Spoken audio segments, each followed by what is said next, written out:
bienvenidos a otro gran webinar de la ICSB en español. Mi nombre es Sky y soy el director del proyecto Unión en ICSB. Durante este seminario web vamos a abordar siguiente emprendimiento femenino que desafíos y barreras.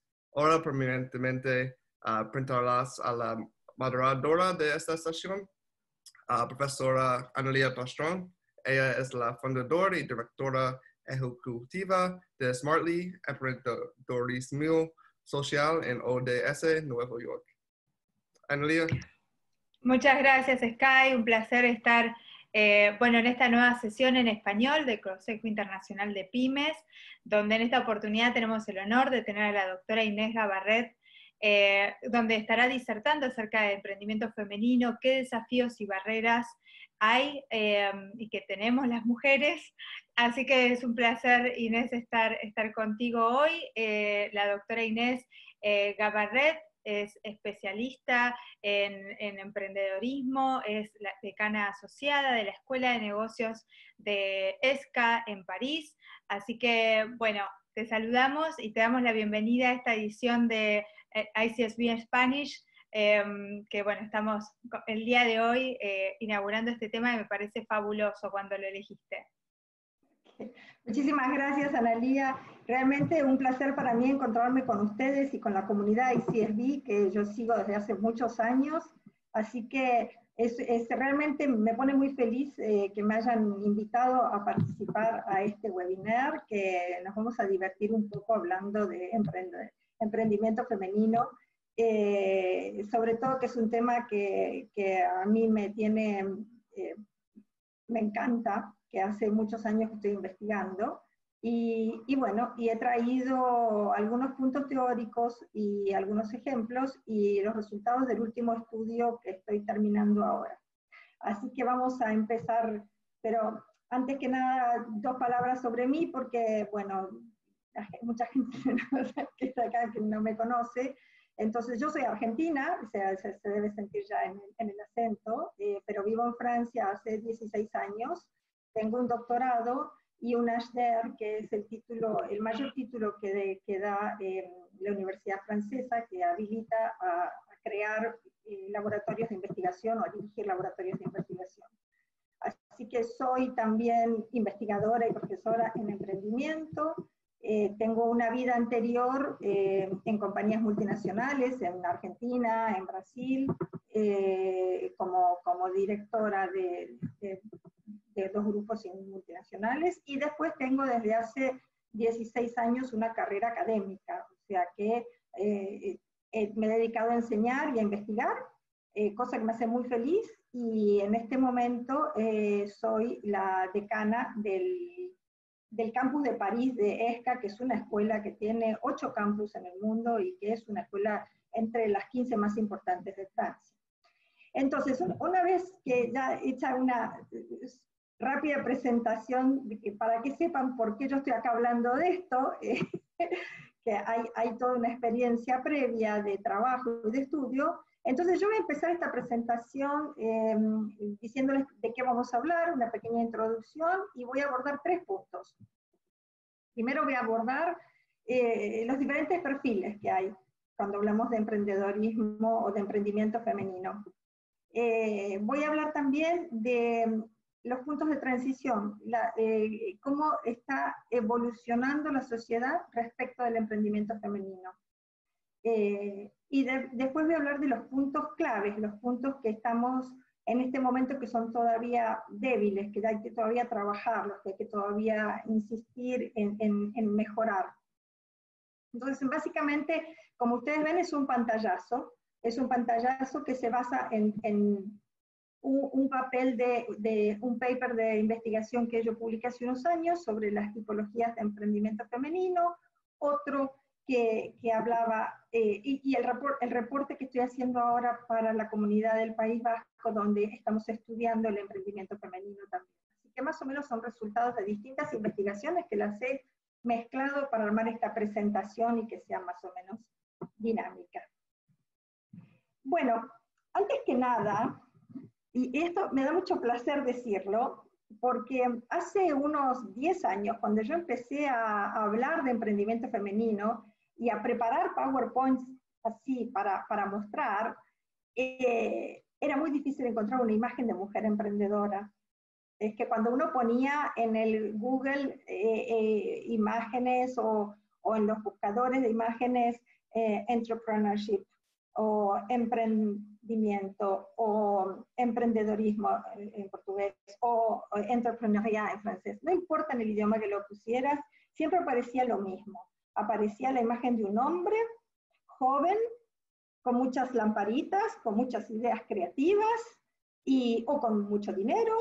Entonces era siempre esa imagen que el emprendedor o el emprendedorismo era una cosa de hombres jóvenes y con ideas creativas. Cuando quise rearmar esta presentación hace unos días, tuve la sorpresa que cuando hice la búsqueda de imágenes, me aparecieron un montón de imágenes de mujeres emprendedoras. Entonces, acá ya empezamos a ver que hay una evolución, por lo menos en la forma de la sociedad tiene de conceptualizar el tema. ¿Okay? Entonces, puse esta imagen y en realidad esta imagen y esta evolución se justifica porque hay que pensar que el 30% de las empresas que se crean hoy en día en el mundo, en promedio, se crean por mujeres, son creadas por mujeres. Y eso es el promedio, porque tenemos variaciones, o sea, desde pequeños porcentajes en Japón, que debe ser también por una influencia cultural importante, a muy altos porcentajes en países como Nigeria, que puede ser también por una situación económica, pero sea como sea, tenemos un promedio de que 1/3 de las empresas son creadas por mujeres. Entonces, esto hace que sea un objeto que interesa estudiar. Y efectivamente, el emprendimiento femenino se empezó a estudiar en investigación desde hace más o menos unos 30 años. Y lamentablemente, los primeros 20 años, todos los documentos que fueron publicados, lo que hacen es mostrar a la mujer como la antítesis del hombre. O sea, el hombre crea sus emprendimientos de esta forma, no tiene miedo al riesgo, la mujer tiene miedo al riesgo. El hombre busca el crecimiento, la mujer no busca el crecimiento. El hombre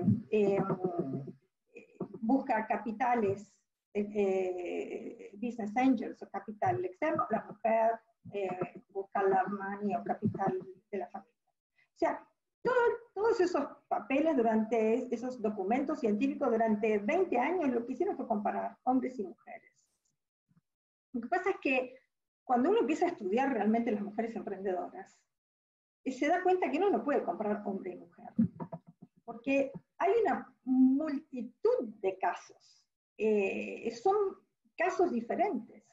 No podemos, y eso se ve en los resultados de los papeles científicos, de los papers, que papers que han estudiado mujeres emprendedoras, comparándola al hombre, llegan a resultados completamente contradictorios. Es que no es lo mismo estudiar un grupo de mujeres emprendedoras en la Silicon Valley que estudiarlo en Nigeria. No es lo mismo estudiar una mujer de 50 años que está pensando en su jubilación anticipada para hacer una empresa, que una mujer de 30 años que acaba de tener un hijo. O sea, las mujeres tenemos realidades de vida complejas, los hombres también, pero eso hace que uno no pueda decir la mujer emprendedora. Existen diferentes situaciones, diferentes etapas de la vida, diferentes. Entonces, una de las ideas que tuvimos hace unos cuantos años fue decir, bueno, vamos a tratar de agrupar en realidades más o menos homogéneas que nos permitan estudiar los diferentes casos de figura. Y entonces descubrimos 3 grandes grupos que no son exhaustivos, o sea, hay gente que está en el medio de 2 grupos, pero hay 3 grandes grupos que se pueden usar para entender las diferentes situaciones.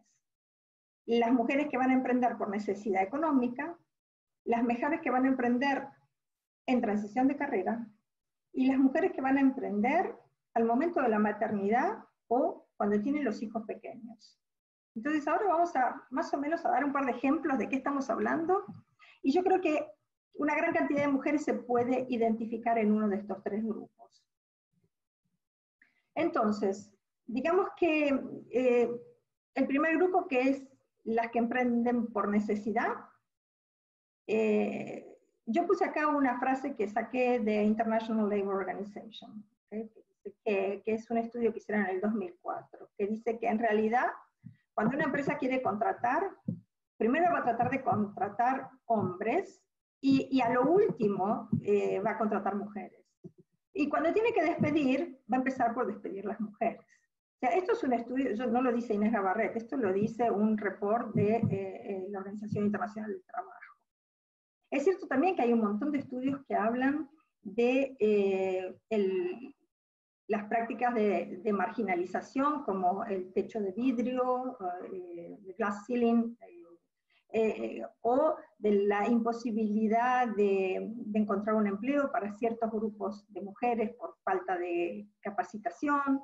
O sea, hay muchas mujeres que van a crear para asegurar la subsistencia, porque no tienen otro camino, o para evitar este tipo de prácticas de discriminación o de marginalización. Y eso en cualquier país que hablemos. O sea, porque cuando uno habla de subsistencia y necesidad va a pensar en los países en desarrollo, pero no, es por todos lados. Acá, por ejemplo, hay un caso importante en Uganda, y que yo pongo Uganda, pero puede ser cualquier otro país africano similar, donde 80% de la alimentación del país es cultivada por mujeres que tienen microemprendimientos. Tienen pedacitos pequeños de tierra al lado de la casa que tienen, y ellas cultivan esa tierra y entran en el mercado, y entonces generan toda esta actividad, y son microemprendedoras, y son mujeres. Esto es bien un trabajo. Pero después tenemos, por ejemplo, ejemplos en Estados Unidos, que también de creación por necesidad. Y entonces uno, cuando lo ve así y lo ve a Carol Gardner, no puede imaginar que es una creación por necesidad, pero cuando empezás a analizar la historia, te das cuenta efectivamente que también es una creación por necesidad. Entonces yo te voy a contar un poco la historia de Carol Gardner, que yo admiro profundamente, que ha creado una empresa que se llama Zelda Wisdom.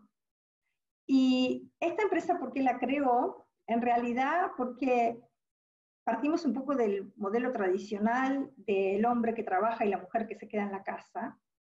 Y cuando Carol se encontró con 52 años, el marido la dejó, ella nunca había trabajado.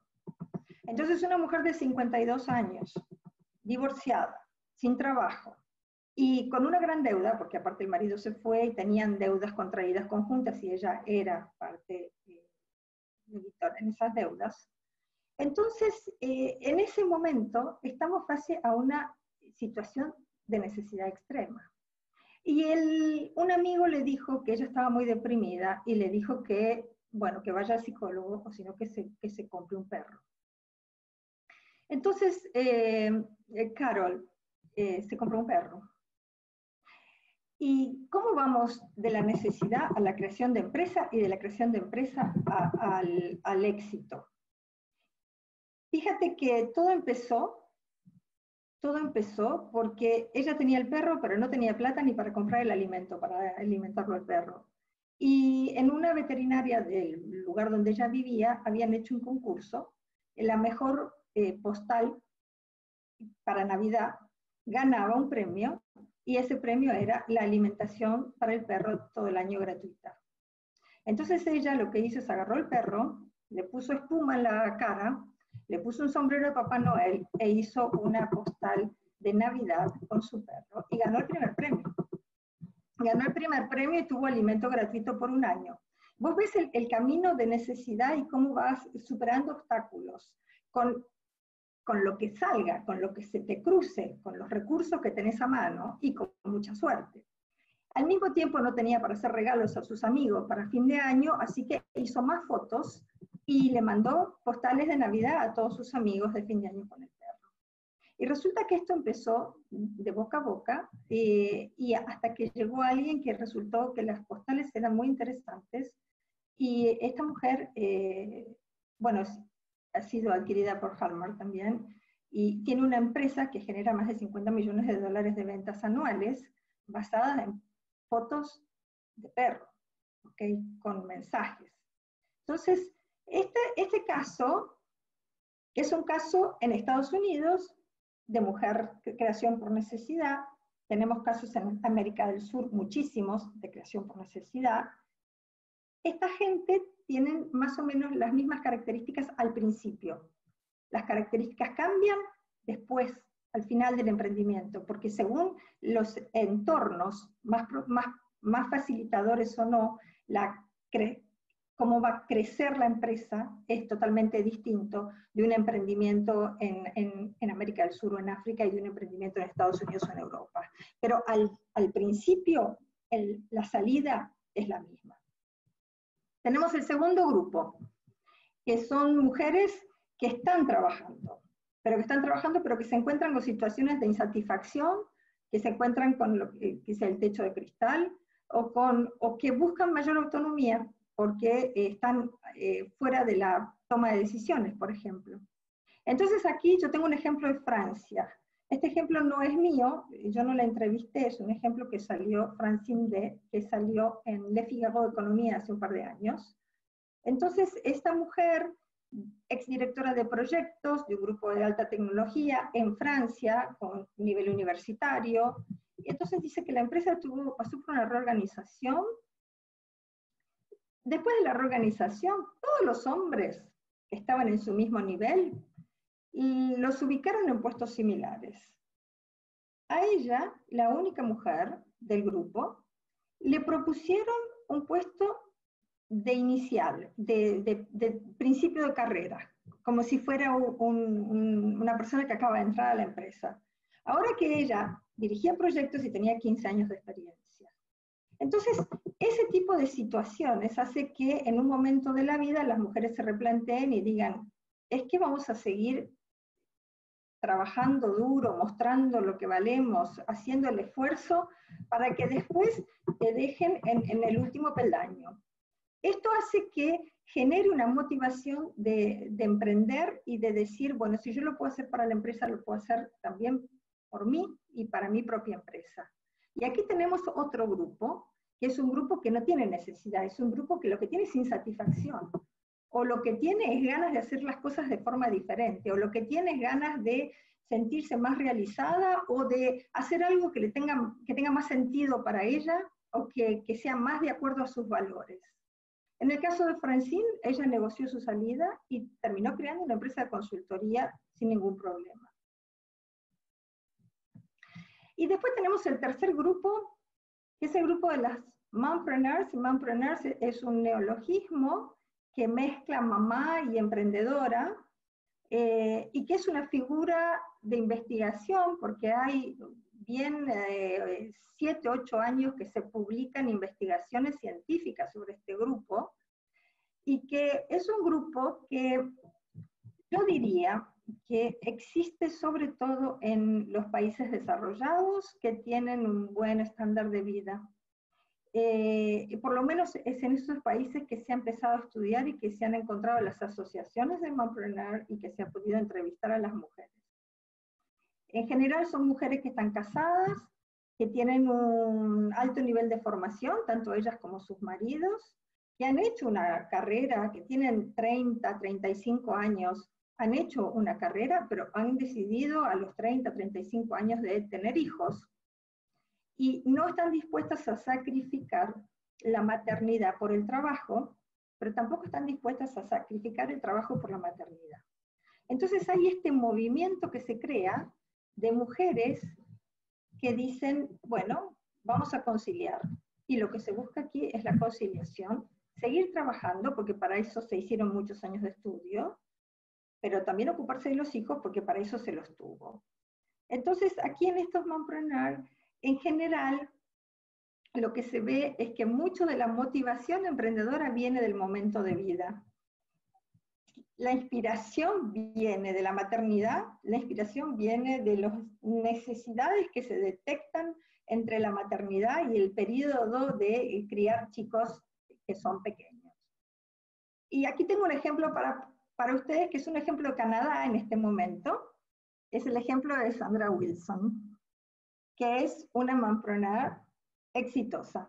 Y Sandra Wilson se encontró en que en 1994 ella trabajaba en la aviación, en las líneas aéreas, pierde su trabajo, pero en Canadá ella habría podido reubicarse en otra línea aérea, pero La reflexión viene en el hecho de que tiene un hijo de 18 meses y que ella decide que, y hay dos cosas que saltan a la vista ahí. Por un lado, que ella quisiera estar más tiempo con su hijo. Y vos sabés que los trabajos en la aviación, los horarios son muy complicados. La segunda cosa es que el hijo había empezado a caminar y no había zapato que le viniera bien. Entonces decide aliar esas dos ideas y empezar a fabricar ella de forma artesanal pequeños zapatitos de cuero adaptados a los niños que aprenden a caminar. Y fue un éxito, porque creó Robés, que está presente en casi todo el mundo, está en América del Norte, en Europa, en Australia, en Asia, tiene más de 4.500 tiendas, y es la marca faro de lo que es calzado infantil. Calzado infantil para todos, para los pequeños. Entonces, aquí tenemos un caso típico de mompreneur, que en realidad su motivación no fue la insatisfacción, no fue la necesidad, fue más que nada buscar una conciliación, poder criar a su hijo y hacer algo que le haga sentir bien, y poder organizarse la vida de esa forma. Entonces, si podemos en este momento hablar de diferentes perfiles de mujeres emprendedoras, es porque hay muchas, porque si hubiera pocas mujeres emprendedoras no podríamos llegar a estudiarlas en perfiles. O sea, cuanto más es el volumen, más tú puedes ir en profundidad y seccionando y estudiando características propias a subgrupos. Entonces, lo que hay que ver es que hay una transición, hay un cambio que se provoca socialmente que permite que esto emerja. O sea, todas estas mujeres emprendedoras aparecieron y pueden crear porque hay cambios que se están provocando, hay cambios que están pasando. Entonces vamos a hablar de los cambios, el cambio en los roles, en la motivación y en el desarrollo, que son los 3 puntos que yo puedo observar en mis investigaciones. Primer punto, el rol del hombre y el rol de la mujer. Un recuestionamiento de qué es lo que el hombre debe o tiene que hacer y qué es lo que la mujer debe o tiene que hacer. Eso, si vamos al modelo tradicional, bueno, el hombre trabajaba, el hombre se preparaba, el hombre es el que iba a la universidad, el hombre es el que hacía experiencia, el hombre es el que ganaba el dinero, y la mujer era más medida por el trabajo doméstico. Uy, tiene la casa muy limpita, si vieras qué bien planchadas las camisas del marido, cómo los niños van todos bien peinaditos y vestiditos a la escuela. O sea, la mujer era más evaluada por la limpieza de la casa, la ropa que limpia y la comida bien hecha. Y el hombre más por los diplomas que había obtenido. Ese es el modelo tradicional que uno piensa, nosotras, yo pienso en Analía, pienso en mí, pienso en tantas colegas, pensamos en eso como si fuera la prehistoria, pero no, porque lamentablemente lo que uno ve hoy en día cuando va a investigar es que la mujer ha asumido todos los roles masculinos, la formación, el trabajo, el ganar dinero, el organizar, el dirigir, pero ha continuado también a asumir los roles femeninos. Entonces lo que tenemos son mujeres que están súper exigidas, están que tienen que manejar todo, la casa y el trabajo, y el marido. Entonces, cuando vamos ahí, yo les voy a mostrar un poquito los resultados del estudio que yo estoy haciendo ahora.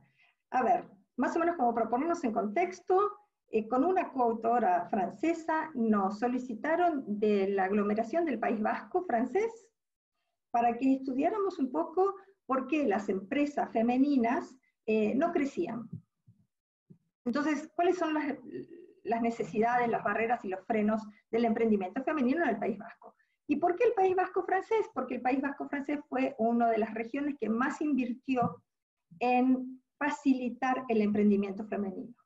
Solo para saber, es la única región de Francia donde las mujeres no tienen problema para tener un lugar en la guardería para los niños. O sea que el nivel de propuesta para cuidar niños en el País Vasco es enorme. Eligen, ¿ok? Pueden elegir la guardería que está a una cuadra de su casa, sin problema. Es el país, la región que más invirtió en incubadoras para mujeres. O sea que cualquier pequeño proyecto es recibido en incubadoras femeninas, donde es acompañada por mujeres que han creado, o sea, hay una movida bastante interesante, pero no hay crecimiento. Entonces fuimos a estudiar un poco por qué.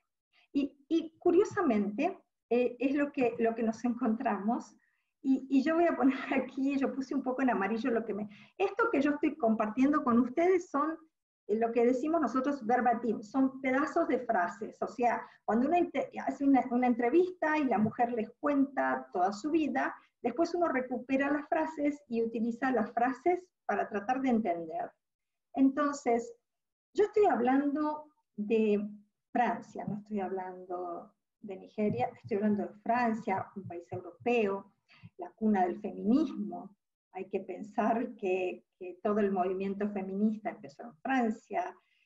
Digamos que también estoy hablando de un grupo de mujeres que tienen todas estudios universitarios. Y mira lo que me encuentro, que en el discurso de las mujeres, o sea que a nivel inconsciente, ese rol tradicional, en 46% de los casos que estudiamos, sigue súper presente. Pero no como una protesta, sino como un hecho.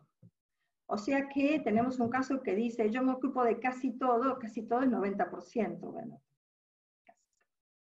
la otra que dice, por el momento me ocupo yo, pero él me ayuda, él lava los platos.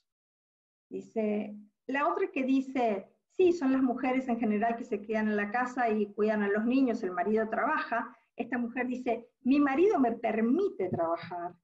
Me dice, pero cuando me puse a hacer las cuentas, me dice, me di cuenta que el año pasado fui yo la que trajo más dinero a la casa. O sea que ella tiene el rol tradicional y no se había ni siquiera dado cuenta. Se dio cuenta porque para la entrevista ellos tenían que traer los papeles.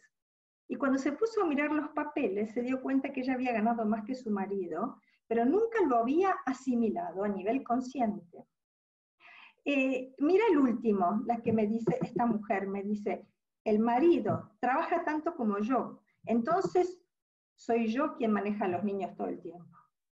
O sea, a mí en mi lectura, si él trabaja tanto como ella, es que ella trabaja tanto como él, no entiendo por qué ella tiene que asumir también todo el rol, pero es porque a nivel inconsciente todavía está muy marcado la cultura del modelo tradicional de familia. Y eso es de transmisión familiar, porque mira lo que tengo, una de las chicas que dice, yo tenía muchas ganas de trabajar, pero mi madre me seguía diciendo que mi pareja trabajaba y yo me tenía que quedar en la casa. ¿Okay? Otra que dice que el problema de ganar dinero no es un problema, pero que al marido le afecta su virilidad y su sensación de hombre de la casa si ella no le dedica suficiente tiempo, si ella no está ahí para atenderlo, para acompañarlo, para escucharlo. O sea, seguimos con un modelo que hace que las mujeres estén después agotadísimas, porque tienen toda esta carga y por otro lado tienen toda la exigencia, porque en Francia si vos no trabajas y sos ama de casa, realmente es medio como mal visto, ¿viste? La mujer tiene que ser autónoma, independiente, pero tienen esto. 36% de la encuesta tienen una distribución de roles un poco más adecuada. Pero sin explicar mucho. En casa dividimos las tareas, dice uno. Hay una que me dijo que el marido había tomado 2 meses cuando nació el bebé para quedarse con el bebé, o sea que el paro por maternidad y paternidad, él se lo tomó. Existe en Francia, pero la mayoría de la gente no lo toma. Así que, pero tenemos 36% que empieza a razonar de una forma diferente. Hay un largo camino para hacer todavía con la distribución de roles. Y todavía tenemos varios años de mujeres cansadas, yo estoy segura de eso. Pero hay expectativas positivas. Yo encontré este estudio, este es un reportaje que se hizo en Gran Bretaña y habla no de la mompreneur, habla del dadpreneur, que es una figura que en la investigación no existe todavía, pero los periodistas la usaron para hacer este reportaje donde entrevistaron a varios padres que habían decidido quedarse en la casa a cuidar a los hijos y crear empresas que dirigían desde su casa. Lo mismo que la mompreneur, pero en el caso del hombre. Y lo interesante también es el crecimiento de eso, porque en un año o dos se duplicó la cantidad que tenían registradas de padres que trabajaban en el hogar cuidando a sus hijos al mismo tiempo. Aquí este es uno de los casos que salía en el reportaje que lo he tomado para la presentación. El hombre ha creado esta empresa, que es una empresa de juguetes para bebés, o sea que también tiene la inspiración de la maternidad o de la paternidad, que hace que el negocio se genere a partir de ahí. Nacieron sus dos hijas, él consideraba que los juguetes de bebé eran muy duros, y a él le gusta el deporte, empezó a crear artículos deportivos en espuma, y armó toda esa línea. Y entonces él dice, en el reportaje, dice, mi mujer trabaja afuera y yo me quedo en casa para ocuparme de mi empresa y de nuestros hijos.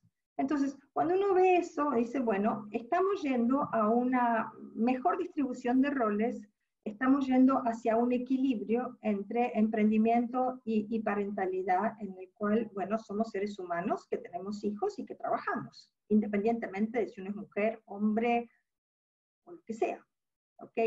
Bueno, esto es respecto de la evolución que yo veo de los roles, que ha permitido que las mujeres avancen en la creación femenina y en la conciliación. Hay otro tema que es súper importante, sobre todo cuando vamos a hablar de investigación, que es la motivación emprendedora. Y acá yo me voy a poner un poco más difícil, porque en realidad este es es uno de mis temas de investigación. Hay que pensar que en ciencias del management o ciencias de gestión, nosotros tenemos una influencia muy fuerte de la ciencia económica. Ciencias económicas tienen una influencia muy fuerte en todo lo que es administración de empresas.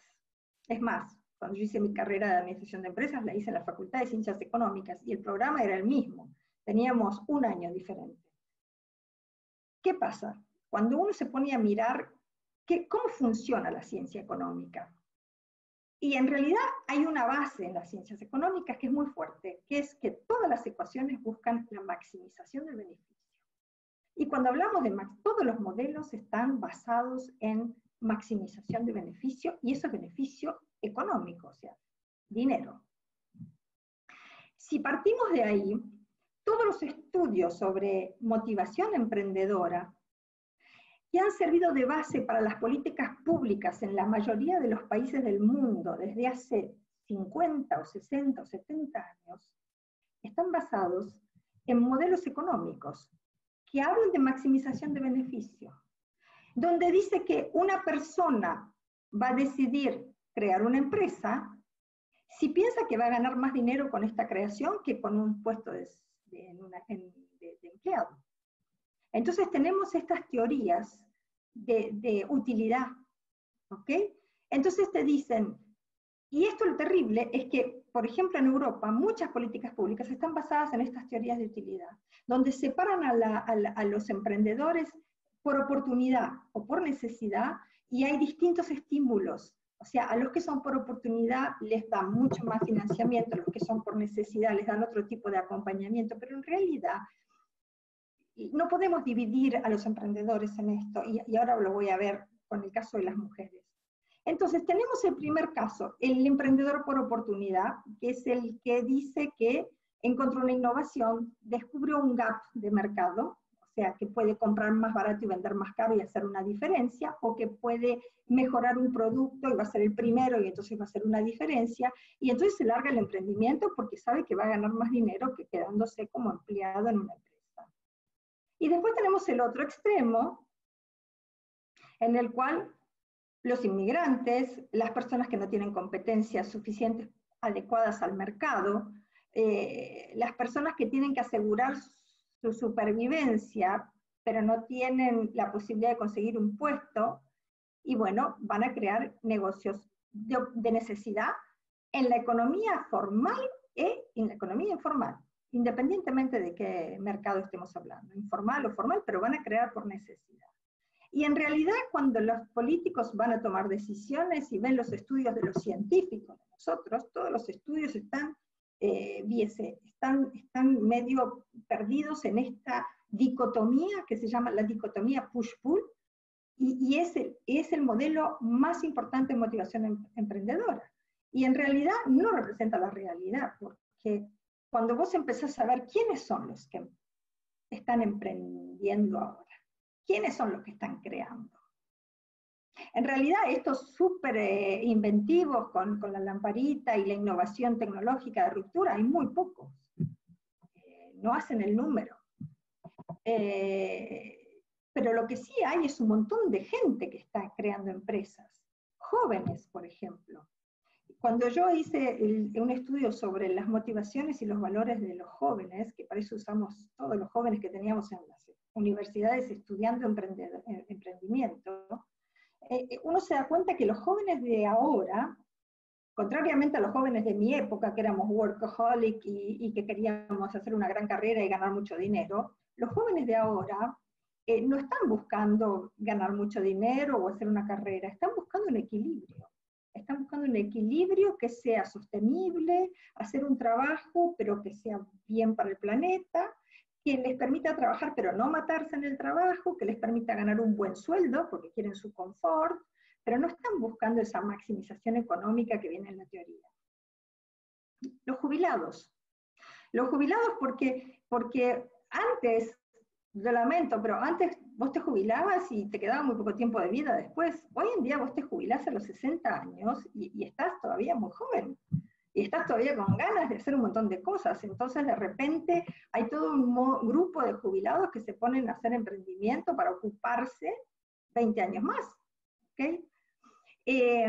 Las personas en transición de carrera y las mujeres.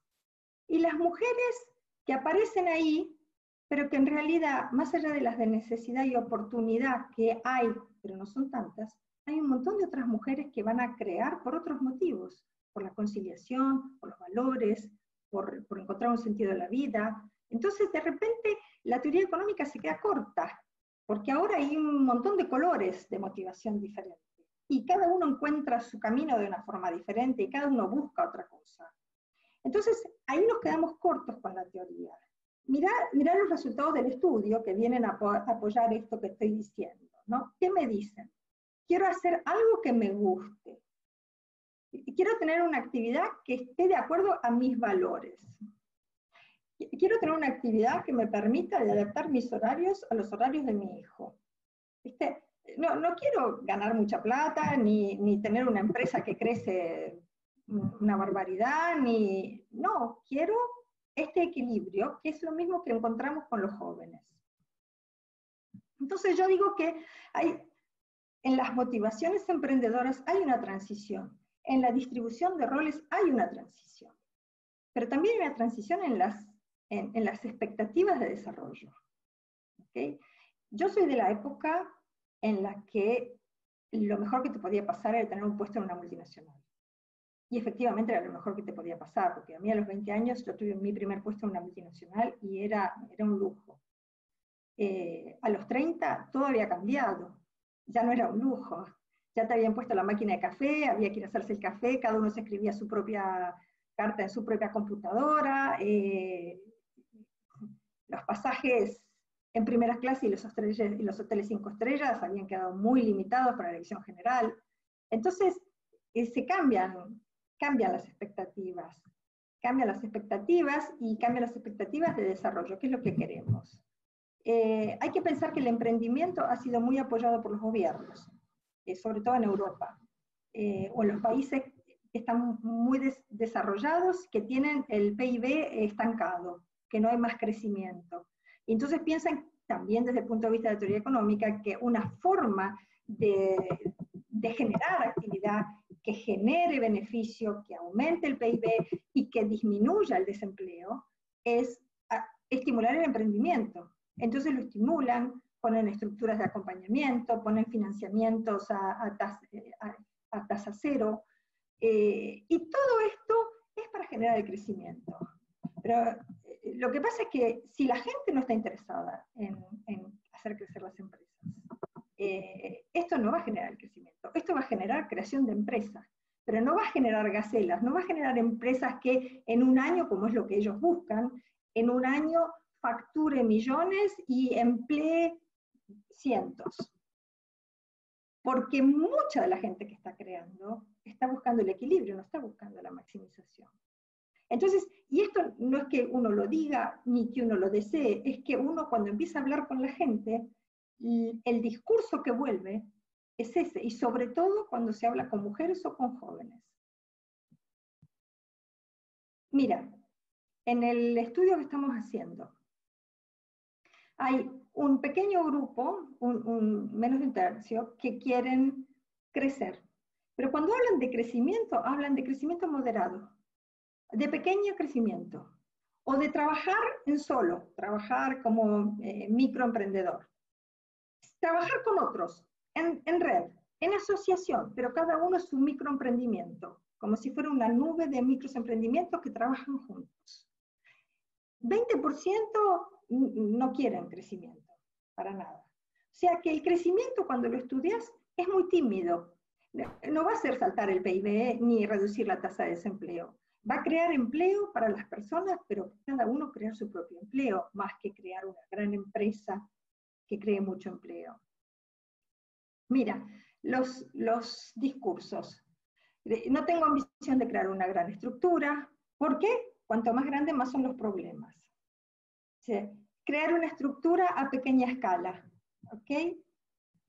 No planteo expandirlo ni contratar, pero sí asociarme con otros. O sea que estamos cambiando de ese modelo piramidal de multinacionales que generan mucho PIB y mucho empleo, a un modelo que es más bien de pequeños emprendimientos conectados en red, que compiten y cooperan al mismo tiempo.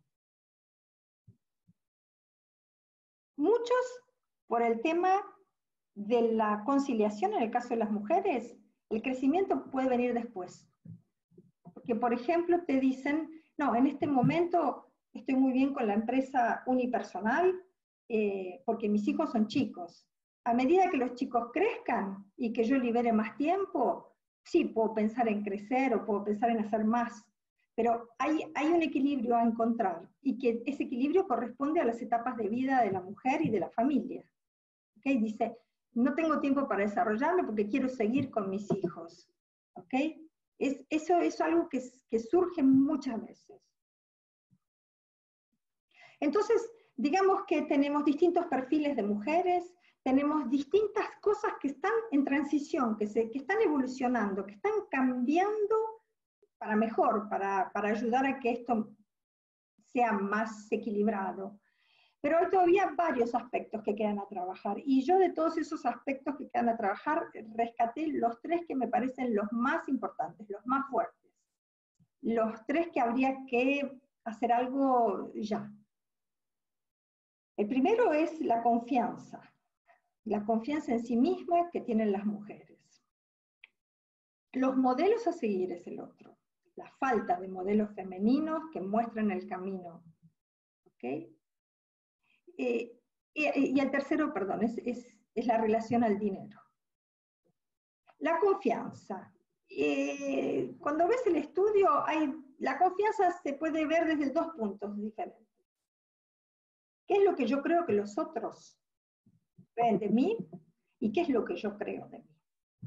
O sea, las mujeres resienten una desconfianza del entorno. ¿Okay? La barrera de que cuando yo me presento con mi proyecto me preguntan quién es tu jefe o quiero hablar con tu jefe. La sensación de que el entorno no te hace confianza. La sensación de que vos vas y que lo que estás presentando no se lo toman en serio. No porque el proyecto no sea serio, sino por el hecho de que sos vos que lo está presentando y sos una mujer. La presión social respecto del éxito o fracaso del emprendimiento. Esta mujer me decía, si al hombre no le sale bien, miran para otro lado y siguen, es otra cosa, pero si a la mujer no le sale bien, la condena social es fuerte. Es porque, ¿por qué se te ocurrió hacer eso? No lo deberías haber hecho, viste, estás loca de haberlo intentado. Entonces, hay una desconfianza, ya que es cultural, que es del entorno, y que se refuerza, porque también hay una desconfianza personal.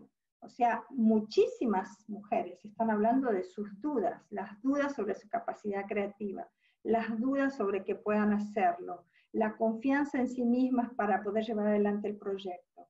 Entonces, tenemos este doble juego de la confianza sobre el que hay que trabajar a nivel de coaching, a nivel de políticas públicas, a nivel de publicidad, de educación, mostrando que una mujer o un hombre es un emprendedor independientemente del género.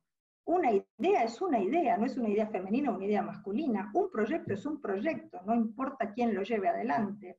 Y entonces salir de eso y empezar a valorar sin utilizar el género. Valorar el proyecto, valorar la capacidad de la persona, si es mujer, mejor o peor, no importa.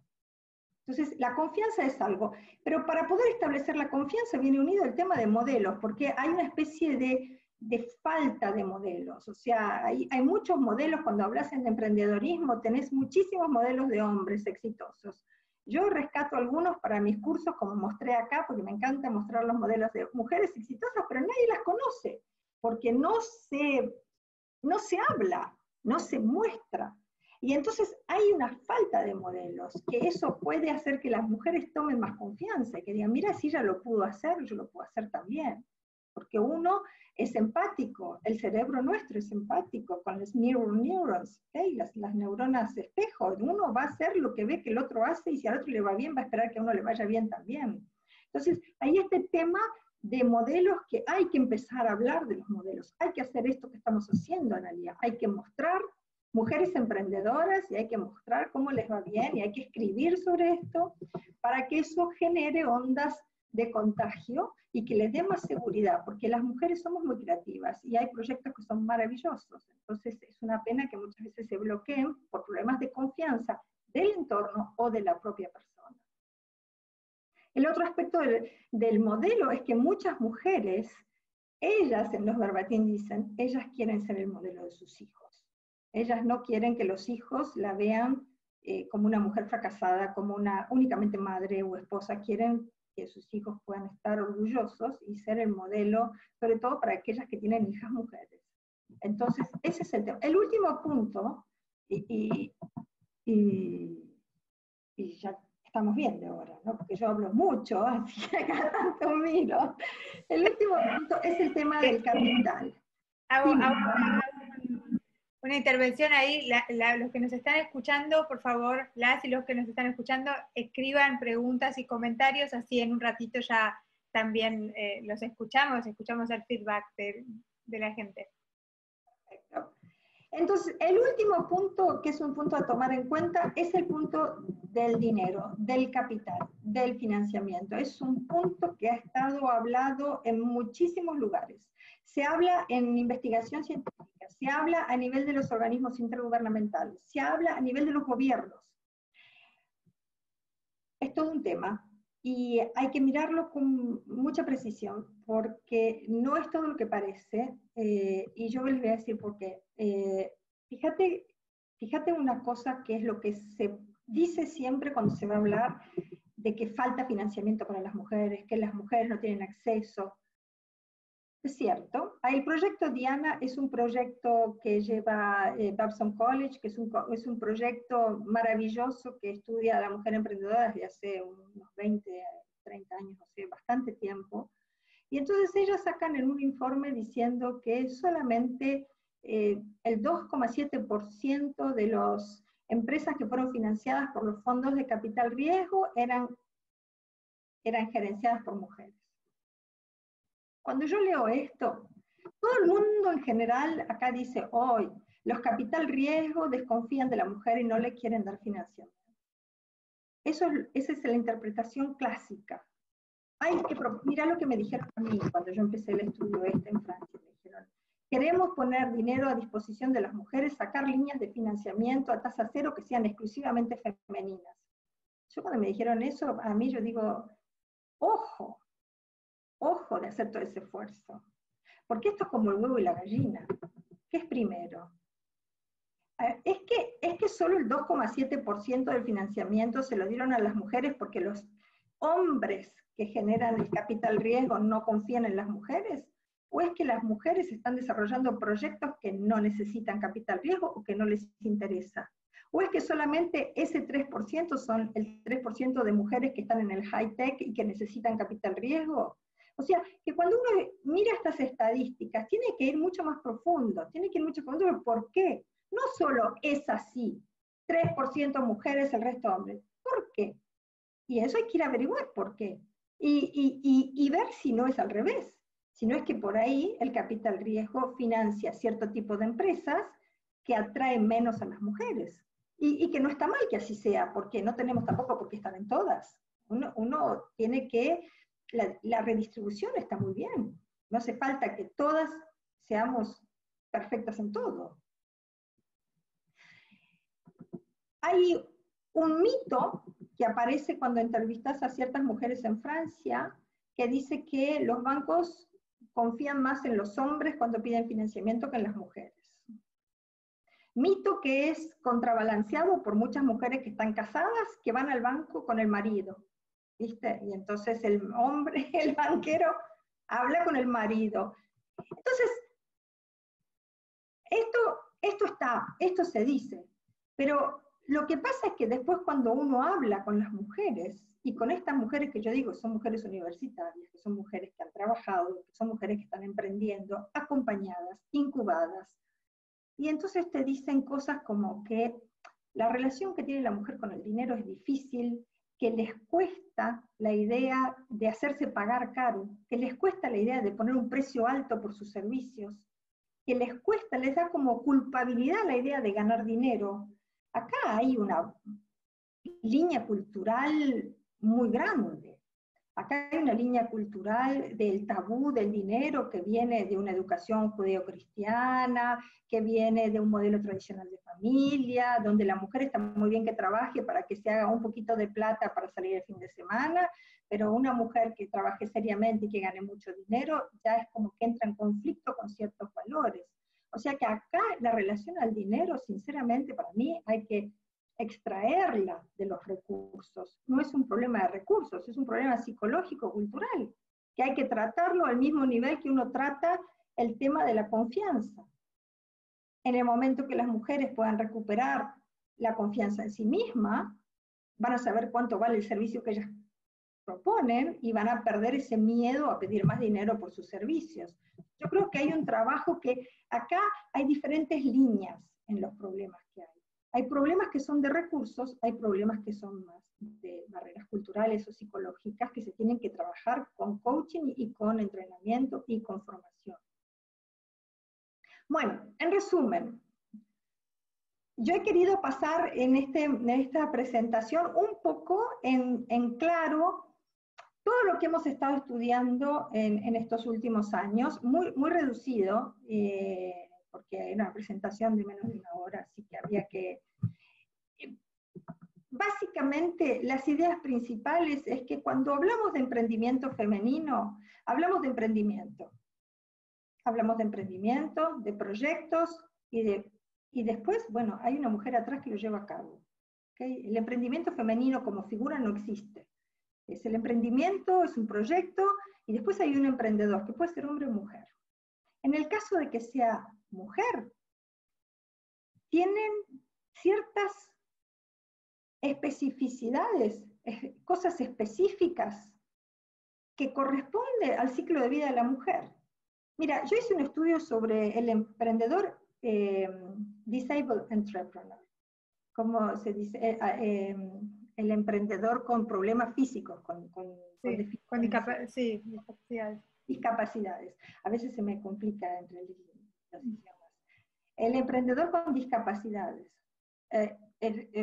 también tienen situaciones que son específicas al caso de un emprendedor con discapacidad. como el emprendedor joven, o como el emprendedor jubilado, o como el emprendedor mujer. ¿Okay? Hay situaciones específicas a tener en cuenta. No podemos poner a todos en la misma bolsa, hay diferentes momentos y hay que entender el emprendimiento en contexto de maternidad, en contexto de transición de carrera o en contexto de necesidad económica. Hay que comprender esos emprendimientos también en contexto amplio del entorno, de qué pasa a nivel cultural, de cómo se están evaluando los roles, de qué exigencias estamos poniendo sobre ese emprendimiento femenino, de qué tipo de motivación esta gente tiene y qué tipo de crecimiento buscan para no confundirse. Porque si yo voy a seguir dándoles incentivos para que crezcan y cuando interiormente no quieren crecer porque están empezando en otro tipo de estructura, estoy perdiendo el tiempo y la plata pública. Entonces hay que entender estos emprendimientos en contexto cultural y hay que entender también estos emprendimientos en qué es lo que realmente está faltando para fortalecer la posición del emprendimiento. Y lo que está faltando para mí es lo que dije en la última parte, los últimos 3 aspectos que hay que ver, es esta relación al dinero, es esta relación a la confianza. ¿Ok? Bueno, yo con esto creo que cerramos la presentación. Muchísimas gracias. Espero que no se hayan cansado del tono de voz, porque en realidad yo hago presentaciones académicas que son en general muy aburridas, basadas en la investigación. Entonces uno habla y habla. Esta al contrario, no, esta ha sido fascinante. Bueno, hay alguna pregunta también ya que empezaron a hacer los participantes, quienes nos están escuchando, y la verdad que has dado en muchos puntos, primera vez que escucho un análisis así con respecto al emprendedorismo de la mujer, quiero destacarlo porque me parece fascinante los ejemplos, sobre todo también tu análisis con respecto a las mujeres que emprendemos, me parece fabulosa. Así que ahí hay varias preguntas. Vamos a empezar por una de Diana Woodcock, que pregunta, ella trabaja en instituciones educativas, en universidades. ¿Cuál es tu recomendación para impulsar, ayudar a detonar el emprendimiento en nuestros estudiantes, sobre todo en Latinoamérica, donde el tema de confianza en sí mismo puede estar ausente? Así que bueno, ahí, y después Alejandra Nazar, te felicita, impresionante la charla, así que si quieres responder. Yo para responder a la primera pregunta, sinceramente uno no tiene la bola de cristal y yo no sé hacer brujería como para decir, a mí me encantaría que todas las mujeres puedan encontrar su vía para ser autónomas, dueñas de sus propias vidas, porque yo creo que empoderar a la mujer es la única solución. Yo entiendo a las que hacen campaña feminista, yo entiendo todos los problemas que se hablan y todo, pero yo creo que la única solución, o la solución más sana, es que cada mujer sea autosuficiente y que después decida compartir su vida con quien le dé la gana, pero no tener que buscar un marido que le ayude a vivir y no quedarse después en una situación de fragilidad si no funciona. Entonces, yo soy por el empoderamiento, si se puede decir así, de la mujer. Y creo que la mejor forma es con los ejemplos.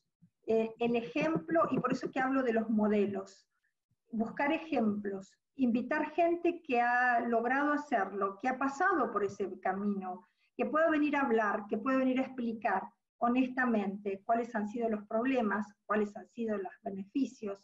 Yo creo que tenemos que crear una base de ejemplos de mujeres emprendedoras, de mujeres que son independientes, de mujeres que se valen por sí mismas, muy fuerte, para educar sobre todo a las generaciones futuras. ¿Okay? Y creo que eso es lo más sano. Después, bueno, se pueden hacer manifestaciones, campañas y lo que quieran, puede ayudar o no, pero yo creo que lo más sano es el ejemplo de decir, bueno, somos seres humanos y todos tenemos competencias. Exacto. Y ahí con respecto, mencionaste el coacheo, el mentoreo. Bueno, a mí me pasa también que soy mentor y tengo muchas mujeres justamente.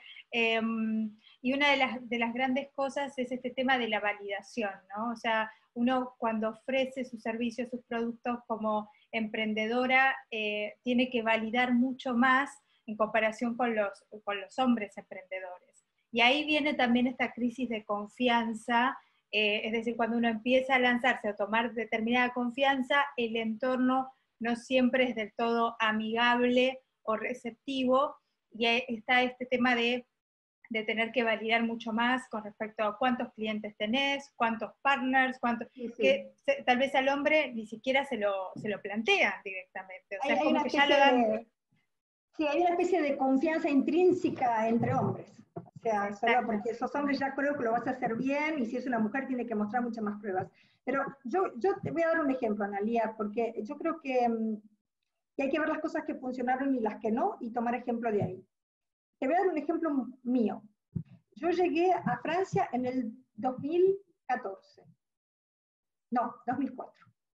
En el 2004, después de la crisis argentina. Llegué a Francia en el 2004 y empecé a trabajar en emprendimiento general. En el 2002 había sido una gran reunión en Lisboa donde habían acusado a Francia de ser un desastre en emprendimiento, de estar la última, la cola de la lista de países europeos, porque nadie emprendía, y le habían dado para que tenga, ¿ok? Y le habían criticado muchísimo. Eso hizo una reacción en el gobierno, y el gobierno francés empezó a decir, hay que estimular el emprendimiento, porque la cultura francesa era muy de empleado, y muy de empleado público. Francia tiene enormes empresas públicas y mucha empresa familiar grande, o sea que es muy de empleado y de seguir. Pero en el 2004 empezaron con esta campaña y empezaron a implementar políticas y modelos, y a hablar del emprendimiento, y a poner publicidad en la tele, y a mostrar en los afiches en las calles, y el artesano, o sea, el trabajador manual es el futuro de Francia, el agricultor es el futuro de Francia, el emprendedor, el creativo es el futuro de Francia. Empezaron tanto a hablar del emprendedor, que en 10 años yo vi el cambio, la curva se disparó. Yo te digo que hoy, estamos en 2020, en el 2019 Macron inaugura Estación F, es el incubador más grande del mundo, y quiere hacer de Francia un país elite en emprendimiento. Yo miro esto y yo digo, realmente lograr un cambio cultural tan profundo como la cultura francesa del empleo pago, y hacerlos transformar en un país a la cabeza del emprendimiento, y bueno, es modelos. Es mostrar y decir, esto está bueno, esto está bien. O sea, mira. Sí, una gran campaña de comunicación y de marketing, claramente, Claro. y ahí desde el gobierno, no solamente desde el sector propiamente privado, sino que también haya una coordinación en términos de política pública, que eso creo que ha Política sido... pública, y nosotros como profesores en las universidades, trabajar, en lugar de trabajar tanto el tema de las teorías de los libros, mezclar las teorías de los libros con los casos reales, con las mujeres que hay que encontrar, que vengan a hablar, con hacer difusión de información, mostrar ejemplos, mostrar que se puede y que está bien. Y entonces eso va generando una ola de cambio. Sí. Yo creo que es la más fácil. Sí, eso creo que es fabuloso. Creo que también algo que mencionaste es que empiezas a vislumbrar este cambio cultural que se empieza a dar en los jóvenes, y sobre todo esto del trabajo. También hay algo del trabajo online. Yo creo que algo que mencionaste en alguno de los ejemplos, sobre todo el de Reino Unido, es esto, la posibilidad de trabajar desde casa. Hoy en día con la pandemia esto se ha acelerado muchísimo. Pero yo me acuerdo cuando me mudé acá a Nueva York, que empecé Smartly y comencé a trabajar todo en la nube, todo online, y con el equipo absolutamente de forma remota. Con muchos que hablaba les parecía una locura, o sea, decir, bueno, pero no tenés una oficina, con el equipo, ¿cuántas veces presencialmente se reunieron, yo les decía, y en estos 3 años y medio nos vimos 5 veces presencialmente. Claro. Y eso también, ¿no? O sea, da algunas más posibilidades, sobre todo lo noto mucho para las mujeres, esta posibilidad de innovar, de proponer, de lanzar a emprender a través de tener las herramientas digitales que tal vez en otro momento no era tan posible, ¿no? Porque, bueno, no se tenía la computadora o no se tenía una buena conexión a internet. La tecnología ha facilitado mucho también para el caso de las personas que, esto yo lo había leído en otro informe, por ejemplo, las personas que son tímidas, que les cuesta ir en el cara a cara a negociar. El tema de poder hacerlo desde su casa con la computadora, o el tema de poder comunicar por mail, o de vender y comprar por marketplaces, hace que esta gente pueda sobrellevar estos problemas de timidez o de discapacidad o de lo que quieras, que pueden en cierta forma complicar. Y la tecnología ha facilitado muchísimo el emprendimiento a ese nivel, porque hoy en día no hace falta que salgas de tu casa si te quieres emprender, o sea, vos podés perfectamente hacer todo con un correo cerca y una computadora y una cuenta bancaria. Y ahí se compatibiliza muchísimo todo el tema de mompreneur, que bueno, en mi caso es así. Doy fe de emprender mientras siendo madre, y eso ha permitido que uno trabajando online, sin tener que salir de casa, o si tenés que salir, que no sea todo el tiempo, sea tan compatible y tan viable para que las mujeres podamos tener una inserción laboral, emprender y animarnos, que por ahí en otro momento eso no hubiera sido más difícil, ¿no? Entonces, o más limitado. También noto que no solamente en términos de productos, sino de servicios que las mujeres pueden ofrecer como profesionales, porque a veces también está como esta mirada muy del emprendedor que es solo productos, ¿sí?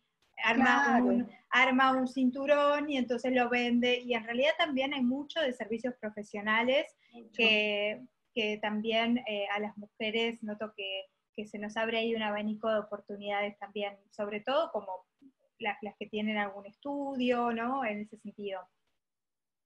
Sí, sí, bueno, sobre todo depende del país también, ¿eh? Hay que pensar que las economías más maduras es mucho más lo que se desarrolla, mucho más servicios.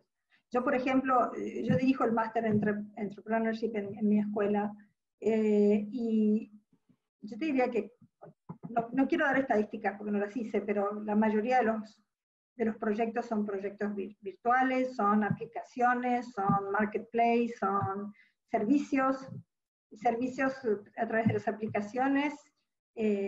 Hay mucho menos de producto, y de producción mucho menos todavía. Después, en la parte de tecnología, cuando trabajan con los ingenieros, sí, pero también es en el caso de, también pueden ser muchos de servicios. Yo creo que los servicios es lo que mueve bastante hoy en día la creación.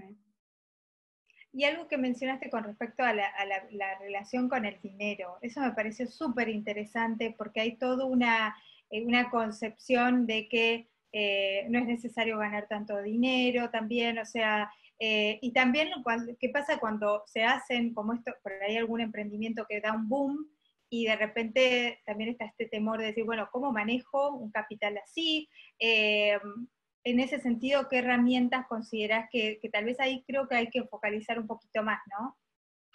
Mira, hay dos aspectos. El aspecto psicológico y el aspecto de competencias. Muy simple. El aspecto de competencias se resuelve muy fácil, porque uno puede perfectamente formarse. Vos tenés que pensar que, mira, yo te voy a dar otro ejemplo. Me encanta dar ejemplos de mi vida. Muy bien. Lamento, pero solo para que tengan una idea. En 1980 yo ingreso a la Universidad de Ingeniería en Buenos Aires. ¿Okay? 12.500 personas de candidatura, y éramos como 500 que logramos ingresar después de un examen de ingreso súper difícil. de esos 500 eran todos hombres y el grupo de mujeres. Y eso que yo no hacía ingenierías duras, yo hacía ingeniería en sistemas. Éramos re poquitas, éramos un grupito que somos amigas hasta el día de hoy, casi que hoy en día, ¿ok? ¿Qué pasaron? 30 años. Hoy en día, cuando vas a las universidades, en sistemas son mayoría mujeres, en administración son mayoría mujeres. Quedan algunas ingenierías más duras donde podés encontrar mayoría hombres, pero está muy equilibrado, casi 50-50. Entonces, el acceso de la mujer a la formación en estos últimos 30 años ha sido fulgurante, ha sido una cosa espectacular. No solo el acceso a la formación, los niveles de formación, porque cuando vos evaluás, las mujeres tienen generalmente mejores notas que los hombres, y eso que nosotros evaluamos en anónimo, así que yo no sé a quién le estoy corrigiendo, si es una mujer o un hombre. Y después cuando uno ve los resultados, las mujeres tienen en general mejor asiduidad, van más a clase, entienden más, estudian más, sacan mejores notas. Entonces, todo lo que es competencias, no hay problema. Si te faltan competencias, te vas y haces un curso, te anotas en un seminario y enseguida le vas a agarrar la mano. El problema más grave es cambiar la cabeza. Y la cabeza no sos vos, tu madre, tu abuela, tu bisabuela, la historia de familia, la foto de los antepasados, porque hay una especie de mandato que se transmite, yo diría casi genéticamente, que yo pienso que la cultura te pasa por las venas también, ¿eh? Y el tema es que para romper ese mandato no es tan fácil, y se ha hecho mucho avance, En mi familia, la generación de mis padres, todos los hombres son universitarios, todas las mujeres eran amas de casa. O sea, ya para de acá en adelante se ha cambiado. Entonces, es una cuestión de tiempo, pero yo creo que con ejemplos, con modelos y con acompañamiento, las mujeres pueden dar ese paso. Y si vos no te animás primero a poner un buen precio a tus servicios porque te da timidez, porque te da culpa, porque te da... Bueno, después cuando ves que los otros lo están haciendo y les va bien, vas perdiéndole un poco la culpa, ¿viste? Es como la moda, ¿viste? La primera que se pone un pantalón de rayas, vos decís, ay, muy lindo, pero no es para mí, yo estoy medio gordita, no, el pantalón no me va. Después que viste 15 o 20 o 30 con el pantalón de rayas, te lo compras, te lo pones y te sentís feliz. Entonces hay una cuestión de emulación, hay una cuestión de decir, bueno, si ella lo hace y gana buen dinero y está feliz, yo también puedo. Pero eso es formación, acompañamiento, modelo.